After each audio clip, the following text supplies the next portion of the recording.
පියදාස පරම්පරාව ඉස්සරහට ගෙන ආපු සිංහල කවි සම්මේලනය රැකගෙන අපේ රටේ කවිය වෙනුවෙන් ඉමහත් සේවයක් කරපු ජේෂ්ඨතම කවියෙක් තමයි ජී.එම්. අජිත් කියලා කියන්නේ.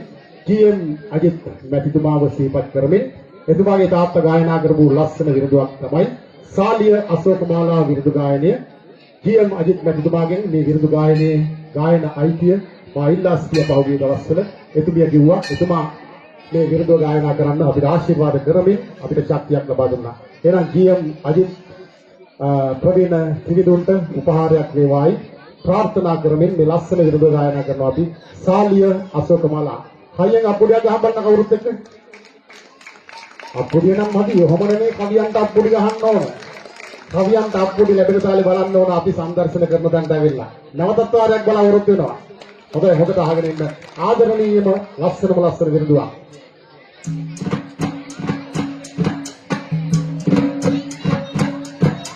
අශෝක මහවනය මැද්දේ කදිමයි පිගේ මිහිරි සද්දේ කියනු මැන විසිරියා විය මනු ලෝකෙද උපත ලද්දේ ඔබේ මිහිරි හඬ අසා මම ආවෙමි රස නිසා පින්වත මගේ හිතට බයයි අප කුලයෙන් පහක් නයයි එළලෝලිය යන නම මට මගේ පියා නිතර කියයි අපි දුක්පත් වෙමු ඉතා ජීවත් වෙමු මල් ගොටා බන්දපටියේ මැණික සිලේ එහි රැස් බිඳු බිමට හැලේ රජ කෙනෙකුගේ හැට පවසයි රඳුණු වචන ඔබගේ තොලේ නල්ලලේ තිබෙයි රන් කොට ඔබ කවුරුද පින්වත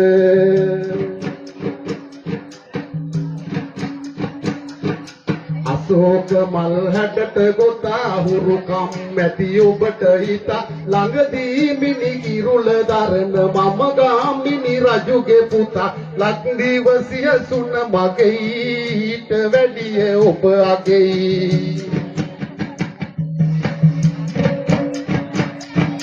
මහරජගයකට කන්දා රූපය ලස්සන හින්දා ඔබ මට ආලය කෙරුවොත් ලොවින් ලැබෙයි නවනින්දා රොඩි කුලේ කෙල්ලට කඩුව එයිද බෙල්ලට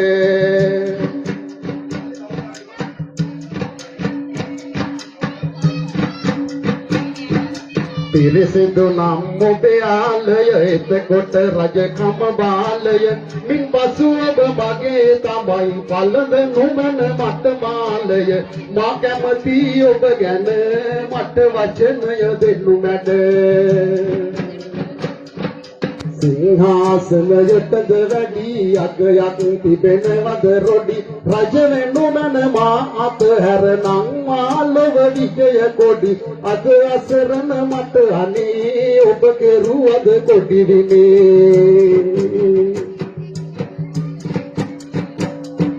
නොකිලිටි සමනල තොල් වෙත ආලේ කරන වන මල් ඇත වටිනවා මට දිවිය ලෝකයට වැඩියෙන් ඔබේ තල්පත දිග රූපය දැල් වටි සාලිය අද මෙහි සිටී සඳනිතරම නුඹ ගැබේය වෙන්න තැනකට හඬ තිබේය රජවංශය කෙල්ලෙසුනා වෙමින් පසු සාලිය ඔබේය කුලය නැමති අඳුර මට නොපෙනෙයි සොඳුර රූපය කඩුවකි මාගේ රජෙකුට එහි තතු නෑගේ බන කීමෙන් පලක් නොමැත දෙනු මට හදවත දීගේ සිත් ගන්නට සූරයි පිරිමින් බොරු කාරයි ආලය ලොකු මුලාවක් නැහැ එය ලොව කලාවක් කුමරුනි ඔබ හමුවේ මගේ මාර්ග වෙලාවක් කුමරිය හෙළලෝලි ඔබ මගේ මනමාලී මගේ අපලය පැමිණුනාය කරදර කටු ඇමිණුනාය මාමමු මගේ හිසේ කෙටුව මනමාලිය හමුනාය පිරිමින්ගේ චාතු වියලුණු දර කොටු ගංගක් මෝද වෙත ගැලුවා ආලයේ ජීවය වෙලුවා වන මලකට ඉඳුල් නොඋණු රජ කුමරෙක් නෙත හෙළුවා අශෝක වන මැද්දේ ආලය ගැන යුද්ධේ මගේ ආදර විදී තල්ල සුරුටියක් බඳී බෙල්ල ඔබ අසරණ කරනවාද මේ ලස්සන රොඩි කෙල්ල සොඳුරියේ මගේ හදවත කොතනකවත් නැද නැත සොඳුරියේ මගේ හදවත කොතනකවත් නැද නැත සඳරසු තවදත් පෙළිය මාලා මගේ වන මාලිය එහෙනම් මද සිට ලෝකයේ පෙම්වතාය මගේ සාලිය එනු අශෝක මාලා සන්නසෙමු පෙම බාලා එනු අශෝක මාලා සන්නසෙමු පෙම බාලා එනු අශෝක මාලා සන්නසෙමු පෙම බාලා ඉතින් ලස්සන විරුදුවක් ඒ වගේම පොඩි වැඩක් කරමු කට්ටියත් එක්ක නේද? අපි මෙතෙක් කල අප්පුඩි ගහන්නේ අනුන්ගේ දේවල් වලටනේ. බිරිඳු රත් කවියටත් අප්පුඩිය ගහන්න අපි පුරුදු කරලා තියෙනවා. ඒකේ පදයක් ගායනා කරන්නම් මම අප්පුඩියත් එක්ක ලස්සන තාලට ගහන් බලන්න එක්කෙනෙක්වත් නෑ හැම දිනම අයියෙන් අප්පුඩි ගහන් බලන්න. තාලෙට ගහමු තාලෙට. අයියෙන් පාපණක් මදි.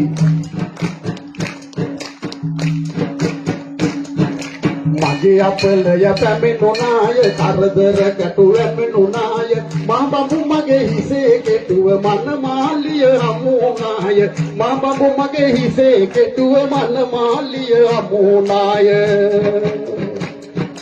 සඳරසු කවදත් වේලිය මාලා මගේ මන මාලිය එහෙනම් මද සිට ලෝකයේ පෙම්වතාය මගේ සාලිය එනු අශෝක මාලා සන්නසෙමු පෙම පාලා එනු අශෝක මාලා සන්නසෙමු පෙම පාලා එනු අශෝක මාලා සන්නසෙමු පෙම පාලා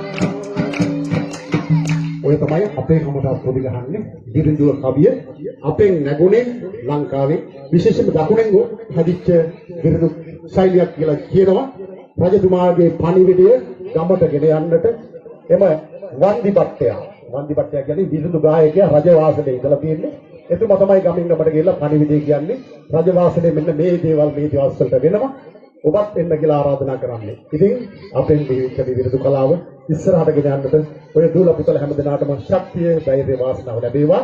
මට ආරාධනා කරපු දෙම්තොට වනවාස විහාරස්ථානයේ විරුදු වලට මේ දවස් කිහිපෙකට මට ආරාධනා කරපු නායක හාමුදුරන් වහන්සේට, අපේ රේවත හාමුදුරන් වහන්සේට, චමිල මහත්මයා ඇතුළු ඔබ හැම දිනාටම ගෞරවණීය ස්තුතියි, බොහොමත් ස්තුතියි අපිට ආරාධනා කළාට.